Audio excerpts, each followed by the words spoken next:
আজি ସୁଭଦ୍ରା ଯୋଜନାର ତୃତୀୟ କିସ୍ତି ଓଡ଼ିଶାର ସବୁ ମା ଭଉଣୀ ମାନଙ୍କର ଖାତାକୁ ମାନ୍ୟବର ମୁଖ୍ୟମନ୍ତ୍ରୀ କୋରାପୁଟର ଜୟପୁର ଠାରୁ ସମସ୍ତଙ୍କ ଖାତାକୁ ଆଜି ପ୍ରଦାନ କରୁଛନ୍ତି। ଆଜି ହେଉଛି ପବିତ୍ର ରକ୍ଷାବନ୍ଧନ, ପବିତ୍ର ଗମ୍ଭା ପୂର୍ଣ୍ଣିମା। ଆଜି ଦିନରେ ଭଉଣୀ ମାନଙ୍କ ପ୍ରତି ଏ ସରକାରର ସବୁଠାରୁ ବଡ ମା ମାନଙ୍କର ପାଇଁ ସବୁଠାରୁ ବଡ ଯୋଜନା ସୁଭଦ୍ରା ଯୋଜନା, ଯୋଉଟା ତାଙ୍କୁ ଆର୍ଥିକ ଭାବରେ ସଶକ୍ତ କରିବ, ଗୋଟେ ପରିବାରକୁ, ଗୋଟେ ସମାଜକୁ। ସେଥିପାଇଁ ସୁଭଦ୍ରା ଯୋଜନା ଏବଂ ତାର ଆଜି ତୃତୀୟ କିସ୍ତି ସିଧା ତାଙ୍କର ଖାତାକୁ ପ୍ରଦାନ କରାଯାଉଛି। ଝାରସୁଗୁଡା ଜିଲ୍ଲାର 1,30,000 ପାଖାପାଖି ଭଉଣୀ ମା ମାନଙ୍କର ଖାତାକୁ ଆଜି ତୃତୀୟ କିସ୍ତି ଆସିବ, ଯୋଉଥିରେ ମା ମାନେ ଅତ୍ୟନ୍ତ ଉତ୍ସାହିତ ଅଛନ୍ତି। ଏବଂ ମୁଁ ଶୁଣୁଥିଲି 3 ଜଣ ଭଉଣୀ ତାଙ୍କର ସଫଳତାର କାହାଣୀ କହୁଥିଲେ। ସୁଭଦ୍ରା ପଇସା ବଳରେ ତାଙ୍କର ପରିବାରରେ, ତାଙ୍କର ଜୀବନରେ କିଭଳି ପରିବର୍ତ୍ତନ ଆସିଛି। ଏହା ହିଁ ସରକାରଙ୍କର ଲକ୍ଷ୍ୟ। ଓଡ଼ିଶାର ଲକ୍ଷ ଲକ୍ଷ ଭଉଣୀ ମା ମାନଙ୍କର ଜୀବନରେ, ପରିବାରରେ ପରିବର୍ତ୍ତନ ଆଣିବାର, ତାଙ୍କୁ ସଶକ୍ତ କରିବାର, ତାଙ୍କୁ ଆତ୍ମନିର୍ଭର କରିବାର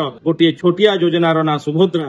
ମା ସୁଭଦ୍ରାଙ୍କ ନାଁରେ ହେଇଥିବା ଏହି ଯୋଜନା ଓଡ଼ିଶାରେ ସବୁଠାରୁ ସଫଳତାରେ ପହଞ୍ଚିଛି। ଭଉଣୀ ମାନଙ୍କୁ ସଶକ୍ତ କରିଛି, ମା ମାନଙ୍କୁ ସଶକ୍ତ କରିଛି। ଆଜି ପବିତ୍ର ରକ୍ଷାବନ୍ଧନରେ ମୁଁ ସମସ୍ତଙ୍କୁ ଶୁଭେଚ୍ଛା ଏବଂ ଅଭିନନ୍ଦନ।